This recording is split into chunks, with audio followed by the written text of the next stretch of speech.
Align fam. I know all of you guys that are attending the Line experience have always asked for mini prep episodes just to get you guys excited and ready for what's to come on June 7th. So I want to introduce you to the beloved Mikki, who will be leading Sharpening Our Intuition as one of the sessions. So Mikki, welcome aboard. Thank you for having me. Of course, you shined as a guest last time that I was like, wait a minute. I want to talk about intuition because it's so important right now in a world where we're so divided between like left and right, he, she, they, us, that we forget to like listen to our own voice and what actually is true to us. So I thought like, who is better to talk about intuition than you? So glad to have you. I know the guests are going to be so excited to have you as well. Mickey, I think at first I would love to hear. I know why you're passionate about this, but I know the guests would also would like to understand why. Why have you been so passionate about like harnessing your intuition and teaching people how to do it too? Yeah, so intuition, I think, is inherent to humans. We all have it. That's why I think it's really important to listen to it. Some people are more informed at picking that up, and some people have to feel their way out, as if they're blind through intuition. And I think people like me who spent a lot of time cultivating that can teach or show other people that intuition is easy. We all have it, and it's constantly running in the background. It's a tab that's open, and all we have to do is when we want to use it, believe it. But I think there's a big divide, like you said, between the gut and this internal like thinking mechanism. So I think they go hand in hand at times, but we're used to splitting them and being very binary. Either I believe what I feel or I believe what my thought tells me. And I want to create a world where we use the two to make the best possible decision. I love that. And I know the sharpening your intuition and teaching people how to do it has been in your family lineage since your grandma. So Yes. I got chills when I said that. I know you have a really close relation. You had a really close relationship with your grandma. So like, can Yes. you talk a little bit about like the things that she's taught you and have really stuck with you as you teach people? Yes. So my grandmother was a medium and a psychic, meaning she spoke to other worlds, specifically ghosts and spirits, to kind of condense information about a waking person's life. What I do is not necessarily work with ghosts or spirits, but I work with the information that's out there. So sometimes I guess maybe it does come from that, but I don't work on identifying the source. I work on identifying the information and then making it make sense to the living, to the waking world. And I think some of the things that she gave me was that there's a lot of things that you're taught are not real. Mm. And I think that's the biggest thing that ever stuck with me. Anytime she ever told me, oh, well, that's real, or oh, that's not just a story. And I used to put it in the back of my mind, but when I start to see the waking world react to some of these things, I hear her in the back of my head, like, I told you that was real. I told you this existed. She knew of a world that was much more magical, and everything is real or magical or mystical if you allow that into your life. And I think that's also intuition. I think that's also being able to listen and present and help and heal, not only yourself, but others. So I think my big takeaway from her is that service with these gifts is incredibly important. There's no point in knowing everything if you're in a house alone by yourself. You have to share it.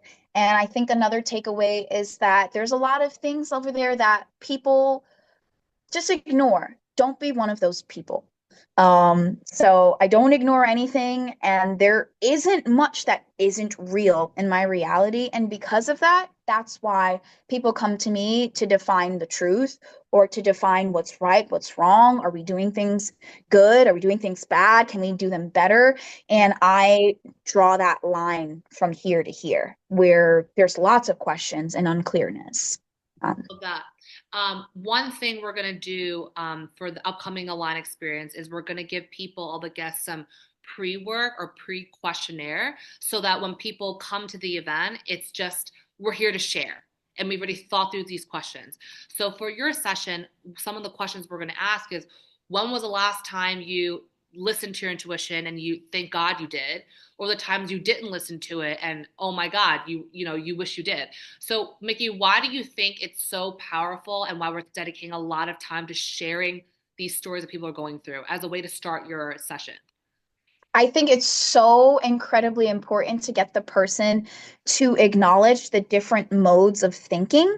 Mm, When you're in crisis or when you're problem solving, you're not really thinking about what state am I in making this decision. Everyone always knows that a clear, calm mind makes the best choices, you know? And so I think sitting down and getting a person to reflect on these parts of their life, okay, I should have listened to my gut and I didn't, and here was the result.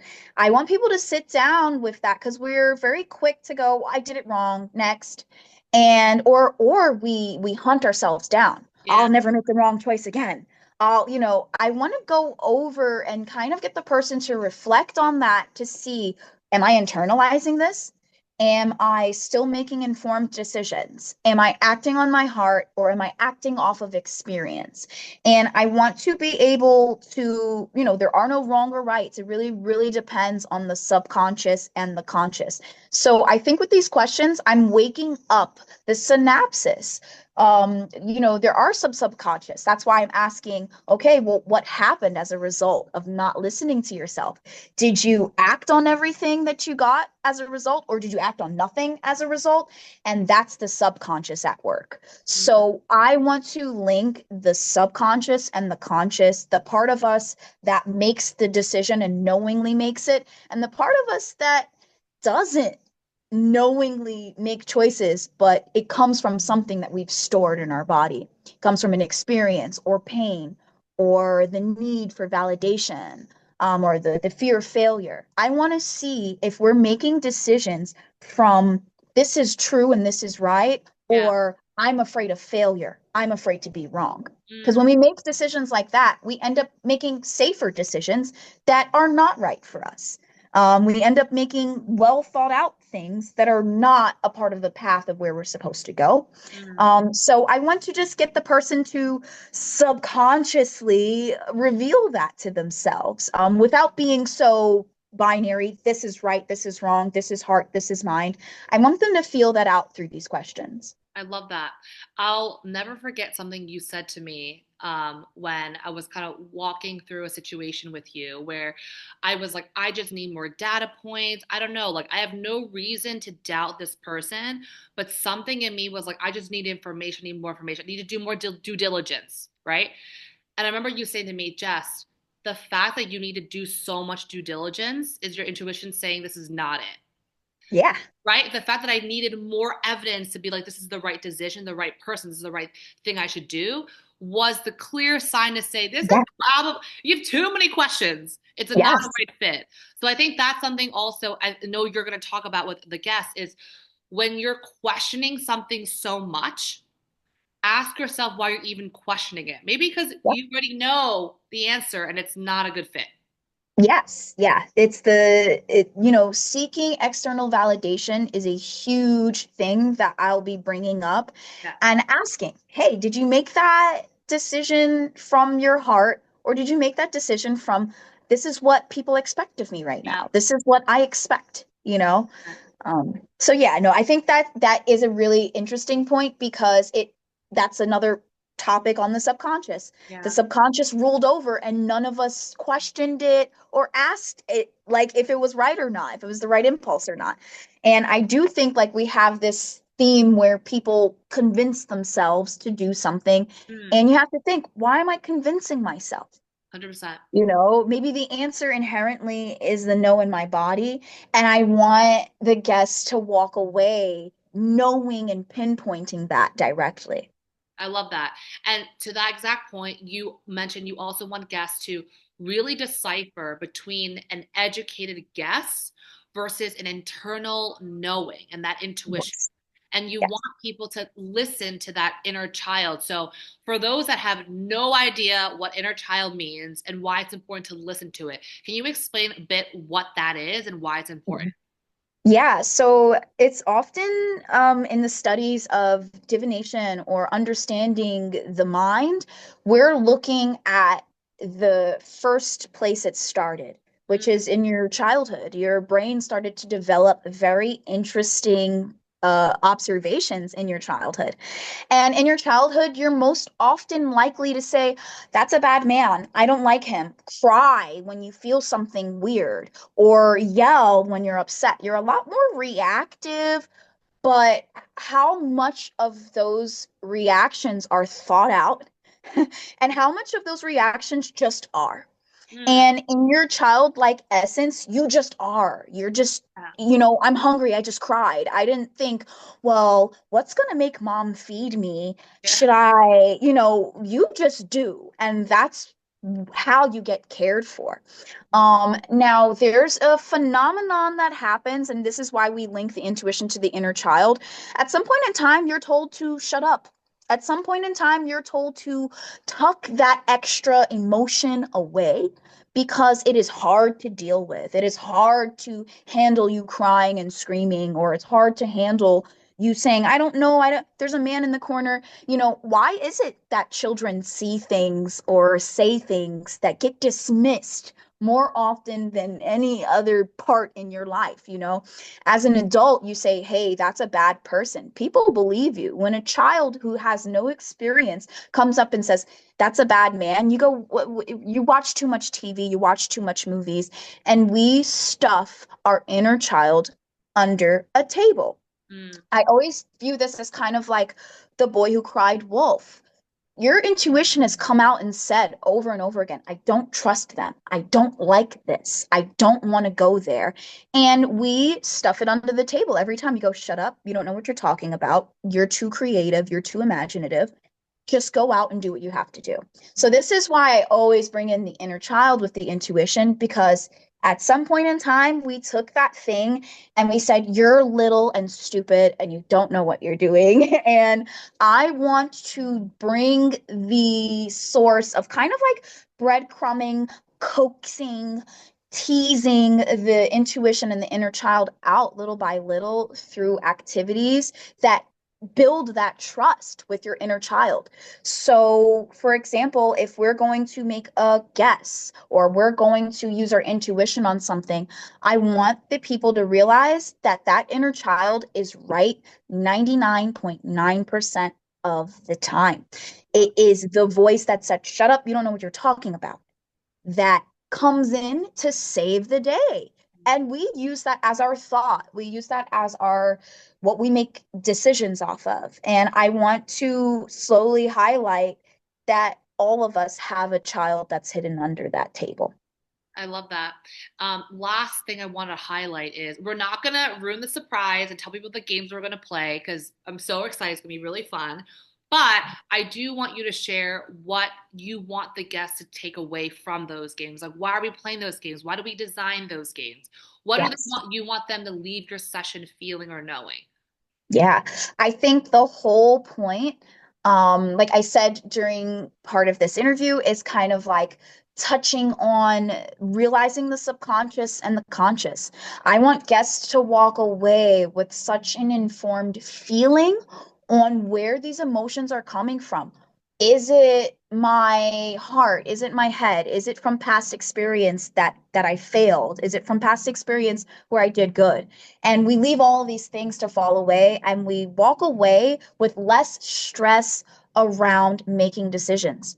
I want them to walk away with more trust for the inner voice and more trust for the way things are supposed to be, more than figuring and pushing and making. I want people to walk away listening to that inner voice, because I'll tell you, it is always telling you everything is going to be just fine.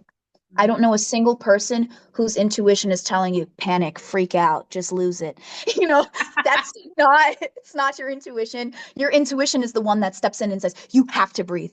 you have to calm down right now. Yeah. And I want people to hear that more loudly than they hear the interpretations Mm, that they've been thrown their whole life. I want people to walk away with less stress. I want them to walk away with better decision making, with less pressure on their backs. And I want them to walk away, most importantly, with a more, um, a bigger form of empathy in their heart. I want them to truly feel one another without having to listen, mm, without words. I want them to walk in the room and say, man, you're just a person like I am. yeah. And I think we would be better workers. We would be better lovers. We would be better mothers and fathers if we could sit down and feel instead of expecting everyone to tell us Yeah. what they feel, because communication is secondary here. Intuition is more than a feeling. I love that. I'm just getting chills when you said it. And I think that's why I really wanted you to be a session leader because of the theme of June 7th is open, collaborate, and receive. And Yeah. over all the things that you touched upon. So I'm so excited to have you, Mikki. And I know people are going to have so many light bulb moments from your experience. Anything else you want to either highlight or share before I see you June 7th with the crew? Um, Not really. I just want people to remove expectations. Love it. Come in a blank slate, like you said, be ready to receive. Don't think quite what you're expecting to receive. Just receive and walk away with something new. Walk away with something you've never seen before, something alive in yourself, but come prepared to be ready to receive whatever the Mm, universe and people think you deserve to receive during this event. 100%. And what better way to kick off your summer than with that attitude, right? Yes, yes, Love it. See you soon, Mikki. Thank yes, of you. course. Thank you.